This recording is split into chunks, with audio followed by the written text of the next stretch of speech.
Hello student, good evening to all of you students. आज की class में हमें अपने यूनिट 8 की शुरुआत करनी है, जिसमें हमें पढ़ना है अंतःस्रावी ग्रंथियों में होने वाले विकार।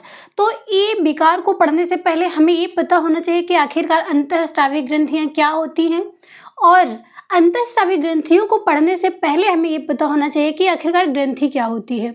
तो चलिए अपने लेसन की शुरुआत करते हैं, जिसमें सबसे पहले हम ये पढ़ेंगे कि आखिरकार ग्रंथि क्या होती है।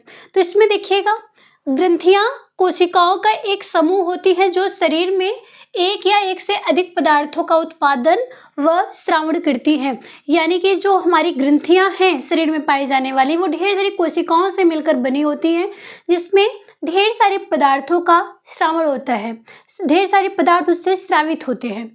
जो कोशिकाएं होती हैं, सबको पता है कि शरीर की सबसे सूक्ष्मतम इकाई क्या होती है, कोशिका होती है, और ढेर सारी कोशिकाओं से मिल करके ये हमारा जो ग्रंथि है वो बना हुआ है।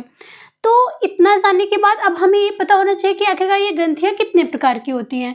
ये ग्रंथियों के प्रकार में अगर हम बताएं तो ग्रंथियां मुख्य रूप से 3 प्रकार की होती हैं, जिसमें अंतःस्रावी ग्रंथियां, बहिःस्रावी ग्रंथियां और मिश्रित ग्रंथियां पाई जाती हैं। अंतःस्रावी ग्रंथियां जो हैं और बहिःस्रावी ग्रंथियां और मिश्रित ग्रंथियां, जो अंतःस्रावी और बहिःस्रावी ग्रंथियां हैं, इन दोनों को मिक्स रूप जो होता है वो क्या है, मिश्रित ग्रंथियां होती हैं। तो हमारे सिलेबस में जो हमें पढ़ना है वो अंतःस्रावी ग्रंथियां हैं। तो अंतःस्रावी ग्रंथियों के बारे में सबसे पहले हम पढ़ेंगे। हार्मोन्स अंतःस्रावी ग्रंथियों से स्रावित होता है। यानी कि अगर हम अंतःस्रावी ग्रंथियों की बात करें तो ये क्या होती हैं, हार्मोन्स को स्रावित करती हैं। यानी कि हार्मोन्स जो है वो अंतःस्रावी ग्रंथियों के द्वारा निकलता है। इसमें अगर हम बात करें तो हमारे शरीर की जो सबसे बड़ी ग्रंथि है यकृत, अगर हम यकृत की बात करें तो वो हमारे शरीर की सबसे बड़ी ग्रंथि है। और यकृत के बाद दूसरे स्थान पर अगर हम बात करें तो वो अंतःस्रावी ग्रंथियों में पाया जाने वाला जो ग्रंथि है वो थायराइड ग्रंथि है। ये सबसे बड़ी जो ग्रंथि है यकृत, उसके बाद दूसरे स्थान पे है। और अगर छोटी अंतःस्रावी ग्रंथि की बात करें तो पिट्यूटरी ग्रंथि है।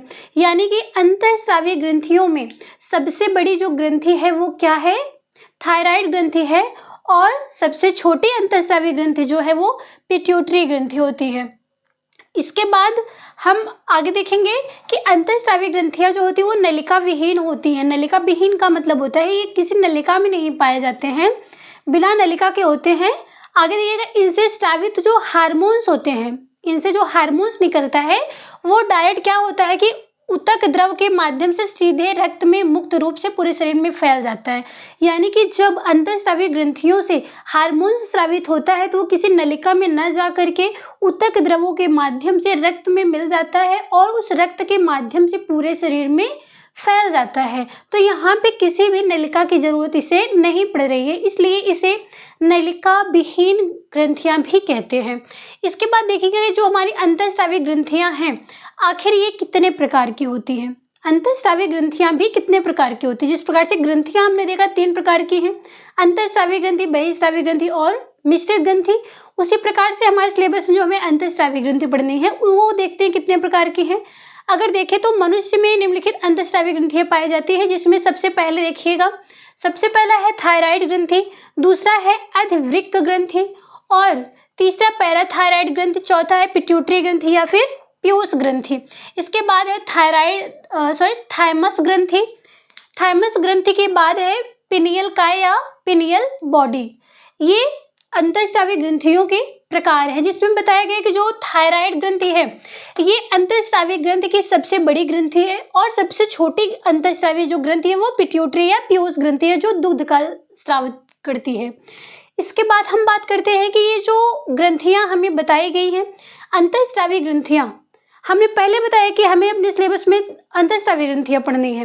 अंतःस्रावी ग्रंथियों में भी ढेर सारी जो ग्रंथियां हैं यहाँ पे, उनमें से भी सिर्फ कुछ ही ग्रंथियों को हमें पढ़ना है, जिसमें से मुख्य रूप से थायराइड ग्रंथि है, थायराइड के बाद अधिवृक्क ग्रंथि है, और अग्न्याशय जो कि मिश्रित ग्रंथियों में पाया जाता है। ये तीनों ग्रंथियों को हमें अपने सिलेबस से पढ़ना है, तो एक एक करके हम सीक्वेंस वाइज पढ़ते चलते हैं। तो सबसे पहले हम शुरुआत करेंगे थायराइड ग्रंथि की।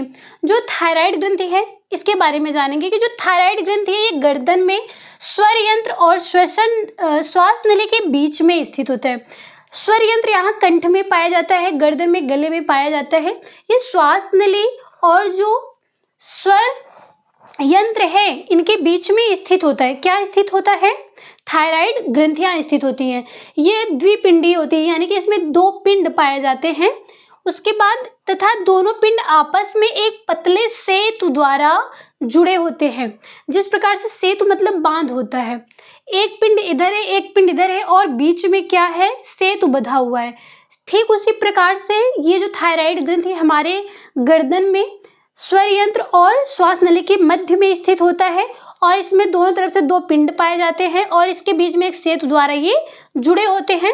इसका रंग जो है वो गुलाबी रंग का होता है तथा आकार तितली नुमा होता है। जिस प्रकार से तितली में देखे होंगे आप लोग कि बीच में उसका पूरी बॉडी होती है और दोनों तरफ से उसके पंख होते हैं, ठीक उसी प्रकार से तितली के आकार में गर्दन में वो गले में पाई जाती है। क्या पाया जाता है? थायराइड ग्रंथि पाई जाती है।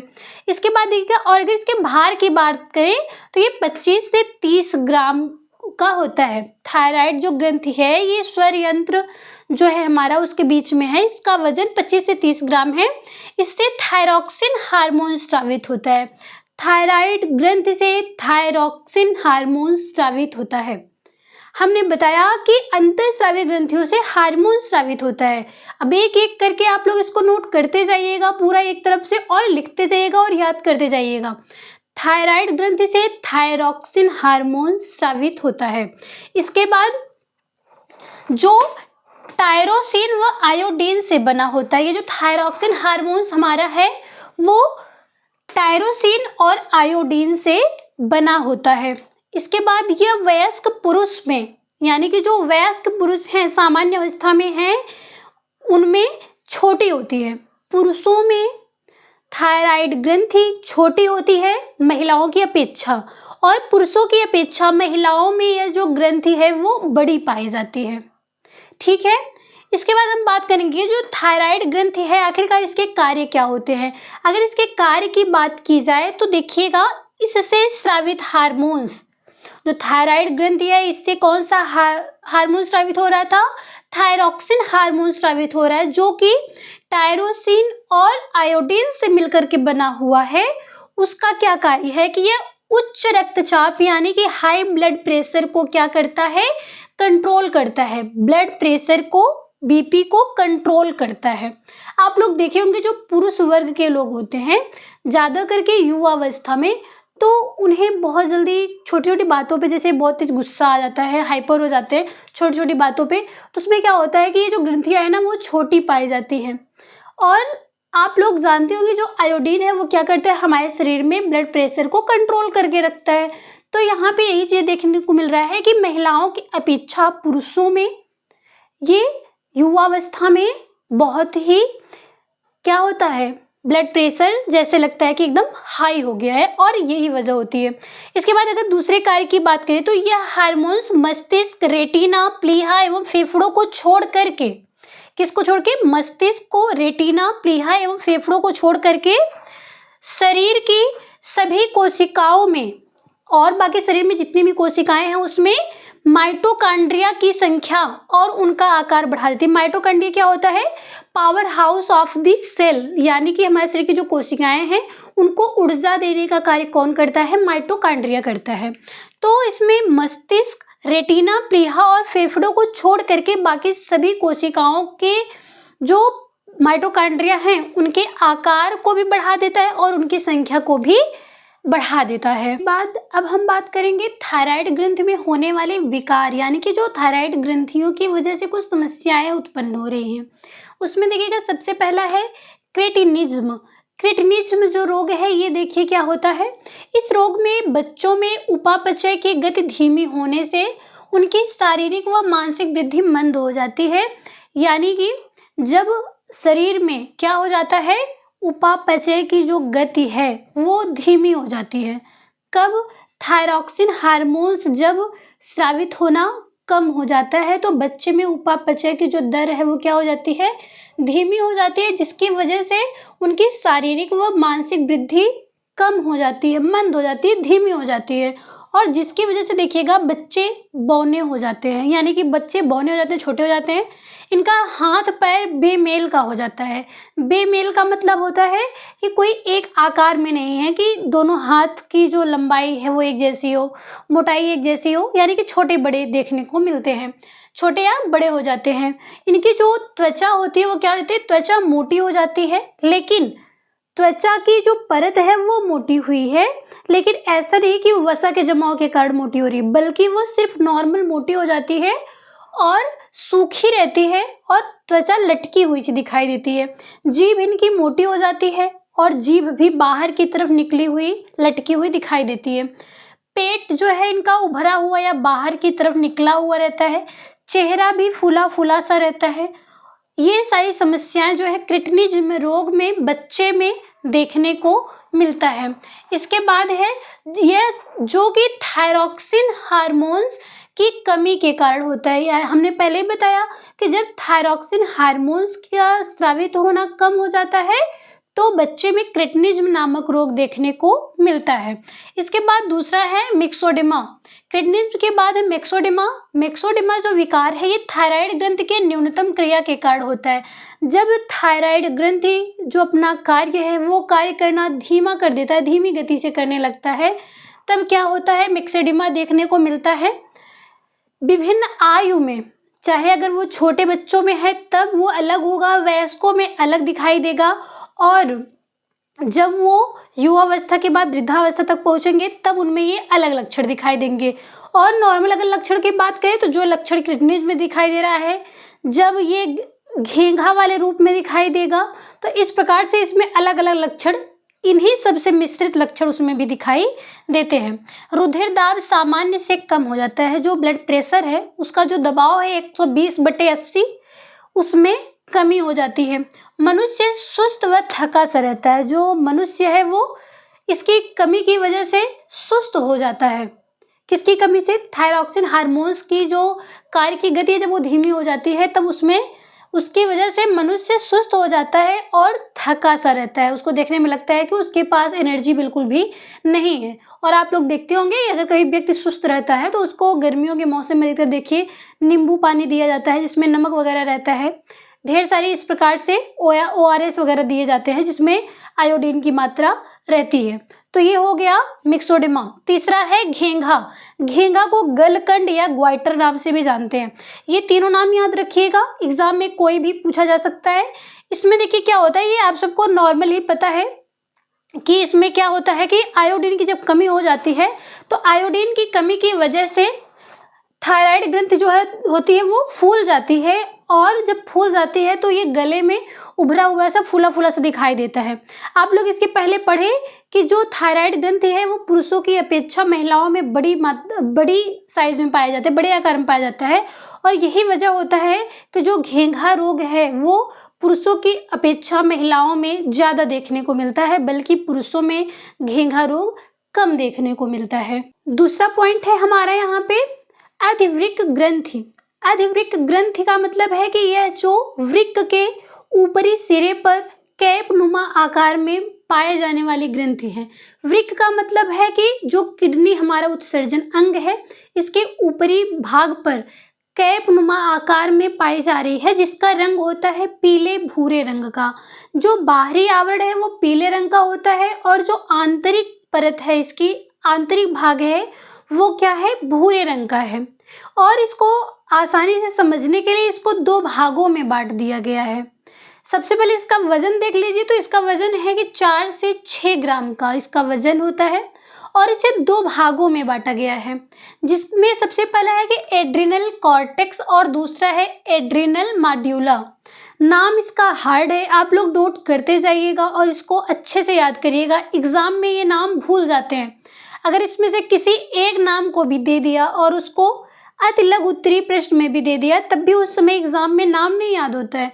इसलिए इसको अच्छे से आप लोग पढ़ते जाइएगा और लिखते जाइए। सबसे पहला है एड्रिनल कॉर्टेक्स और दूसरा है एड्रिनल माड्यूला। जो एड्रिनल कॉर्टेक्स होता है यह अधिवृक्क ग्रंथि का 20% होती है। जो ऊपरी परत होती है उसको कहते हैं एड्रिनल कॉर्टेक्स। एड्रिनल कॉर्टेक्स वो बाहरी परत बनाती है और यह इस ग्रंथि का 20% भाग ही होती है। इसके बाद देखिएगा जो दूसरा है एड्रिनल मॉड्यूला। एड्रिनल मॉड्यूला जो है ये इस ग्रंथि का आंतरिक भाग है, जो भूरे रंग का भाग है वो है, यह इस ग्रंथि का अधिवृक्क ग्रंथि का 80% भाग होती है। यानी कि ये जो अधिवृक्क ग्रंथि जो 100% की है, इसका 20% इसका बाहरी आवरण है जिसे एड्रिनल कॉर्टेक्स कहते हैं, और जो आंतरिक भूरे रंग का भाग है उसको एड्रिनल मॉड्यूला कहते हैं। और एड्रिनल कॉर्टेक्स 20% और एड्रिनल मॉड्यूला जो है वो 80% होता है। अब हम बात करेंगे कि ये जो एड्रिनल कॉर्टेक्स है, ये जो बाहरी परत है, इसको कितने भागों में, कितनी परतों में डिवाइड करके अध्ययन किया गया है। देखिएगा जो एड्रिनल कॉर्टेक्स है इसकी 3 परतें होती हैं, और ये तीनों परत का नाम ये सीक्वेंस वाइज है, जिसमें सबसे पहले हम बात करेंगे जोना ग्लोमेरुलोसा। पहला है जोना ग्लोमेरुलोसा, दूसरा है जोना फैसिकुलाटा, तीसरा है जोना रेटिकुलेटा। ये तीनों नाम एक सीक्वेंस है, अच्छे से याद करिएगा। पहला है जोना ग्लोमेरुलोसा, दूसरा जोना फैसिकुलाटा, तीसरा है जोना रेटिकुलेटा। जिसमें सबसे पहले हम बात करेंगे जोना ग्लोमेरुलोसा से। जो यह एड्रिनल कॉर्टेक्स की सबसे बाहरी परत है, जोना ग्लोमेरुलोसा, यह क्या करती है, यह मिनरेलोकॉर्टिकॉइड नामक हार्मोन स्रावित करती है। जोना ग्लोमेरुलोसा से स्रावित होने वाला जो हार्मोन्स है उसका नाम क्या है, मिनरेलोकॉर्टिकॉइड नामक हार्मोन स्रावित करती है। ये जीवन बचाओ हार्मोन्स होती है। ये क्या करती है कि हमारे जीवन को बचाती है। जब ये क्या करता है, इस हार्मोन्स, ये जो है मिनरेलोकॉर्टिकॉइड, जब ये हार्मोन स्रावित होना बंद हो जाता है तो क्या होता है, व्यक्ति की मृत्यु हो जाती है। व्यक्ति की मृत्यु किस हार्मोन्स के रुकावट की वजह से हो जाती है, मिनरेलोकॉर्टिकॉइड। इसके बाद है कि ये जो है कि ये जो हार्मोन्स है किस पे कार्य करता है, ये सोडियम व पोटेशियम पर कार्य करता है। इसीलिए बताया जाता है कि जब उच्च रक्तचाप वाले जो पेशेंट होते हैं वो क्या करते हैं, जब सोडियम उनके लिए बैन कर दिया जाता है, यानी कि उनके खाद्य पदार्थों में सोडियम बंद कर दिया जाता है, तो सोडियम को बंद करने से पोटेशियम की भी कमी होने लगती है, जिसकी वजह से उन्हें समस्याएं देखने को मिलती हैं। इसी वजह से कहा जाता है कि सोडियम को बंद करने के बाद पोटेशियम की पूर्ति हेतु उन्हें विभिन्न प्रकार के फलों के रसों का सेवन करना चाहिए। यहाँ पे देखिए कि ये जो हार्मोन्स है इसका नाम याद रखिए, मिनरेलोकॉर्टिकॉइड, जिसकी स्रावित ना होने से व्यक्ति की मृत्यु हो जाती है, और ये सोडियम व पोटेशियम पर कार्य करता है। दूसरा है जोना फैसिकुलाटा, ये क्या करता है और कौन सा हार्मोन स्रावित करता है, देखिए ये ग्लूकोकॉर्टिकॉइड। जहाँ पे ये मिनरेलोकॉर्टिकॉइड था वहीं ये ग्लूकोकॉर्टिकॉइड नामक हार्मोन स्रावित करता है। और ये क्या करता है कि ये जीवन रक्षात्मक हार्मोन्स है। जीवन बचाओ हार्मोन्स और जीवन रक्षात्मक हार्मोन्स दोनों में बहुत ही बड़ा डिफरेंट दिखाया गया है। वहाँ पे जीवन बचाओ मतलब वहाँ पे अगर उसका स्रावण नहीं हो रहा है, वो स्रावित नहीं हो रही है, तो व्यक्ति की मृत्यु हो जा रही है। लेकिन यहाँ पे ये जो हार्मोन्स है ग्लूकोकॉर्टिकॉइड, ये क्या करता है, जीवन को रक्षा प्रदान करता है। ये तनाव व टेंशन में हमारे मस्तिष्क की रक्षा करती है। कोई भी कार्य अगर शरीर में हो रहा है तो उसका जो है मैसेज सीधा ब्रेन के पास पहुंचता है। तो यहाँ पे बताया गया कि अगर अधिवृक्क ग्रंथि में एड्रिनल कॉर्टेक्स जो परत पाई जा रही है, इसकी जो दूसरी परत है जोना फैसिकुलाटा, इससे स्रावित होने वाला हार्मोन्स ग्लूकोकॉर्टिकॉइड हार्मोन्स क्या करती है, तनाव व टेंशन से हमारे मस्तिष्क की रक्षा करती है। तीसरा है जोना रेटिकुलेटा। जोना रेटिकुलेटा जो है यह पुरुषों में टेस्टोस्टेरोन्स और महिलाओं में एस्ट्रोजन नामक हार्मोन्स को स्रावित करती है, जो कि प्रजनन अंगों के लिए, उनके कार्यों के लिए ये कार्य करती है। अब यहीं पे अगर हम बात करें कि एड्रिनल मॉड्यूला की, ये तीनों थे एड्रिनल कॉर्टेक्स के परत थे। अब हम बात करेंगे एड्रिनल मॉड्यूला जो आंतरिक परत 80% भाग बना रही है। इससे क्या स्रावित हो रहा है, देखिए इससे एड्रिनेलिन व नॉरएपिनेफ्रिन, ये दो हार्मोन स्रावित होते हैं। इसमें जो ये दोनों हार्मोन्स है, इसका नाम है एड्रिनेलिन व नॉरएपिनेफ्रिन। एड्रिनेलिन व नॉरएपिनेफ्रिन हार्मोन स्रावित करता है और इसका क्या कार्य होता है? यह हार्मोन्स विभिन्न प्रघातों व प्रतिक्रियाओं का नियमन करता है। हमारे शरीर में कोई भी आघात होता है, कोई भी क्षति पहुंचने वाली होती है, उस समय ये ढेर सारी प्रतिक्रियाओं को नियमित करता है, नियमन करता है, यानी कि उनके मेंटेनेंस को कवर बन कर देता है, एक संतुलन में रखने का कार्य करता है। और क्या करता है? ये रक्तदाब का भी, देखिए, यह रक्तदाब का भी नियमन करता है, यानी कि जो ब्लड प्रेशर है उसके संतुलन को बनाए रखता है। और क्या करता है कि यह हार्मोन्स आपातकाल में अधिक स्रावित होता है। जब शरीर में कोई आपत्ति आती है या फिर वैसे ही कोई दुख या कोई संकट की घड़ी आती है, उस समय ये जो हार्मोन्स है बहुत ही तेज गति से स्रावित होने लगता है, जिससे व्यक्ति को विचलित परिस्थितियों में अधिक साहस मिलता है। एड्रिनल मॉड्यूला से स्रावित होने वाला जो हार्मोन्स है एड्रिनेलिन और नॉरएपिनेफ्रिन, यह आपातकाल में अधिक स्रावित होता है और जिसकी वजह से व्यक्ति को अब जो अनावश्यक है, शरीर के लिए हानिकारक हैं ऐसी परिस्थितियां जिससे वो बचना चाहता है, ऐसी परिस्थिति में वो उसे साहस देने का कार्य ये हार्मोन्स करते हैं। इसके बाद है कि ये हार्मोन्स चयापचय की दर को बढ़ाता है। चयापचय मतलब अपचय और उपचय की जो दर है इसको बढ़ाता है और इसके साथ ही साथ यह हृदय की धड़कन में भी वृद्धि करता है। तो ये हमारा रहा अधिवृक्क ग्रंथि। इसके बाद हम बात करेंगे अग्न्याशय के बारे में, जो कि एक हमारी मिश्रित ग्रंथि है।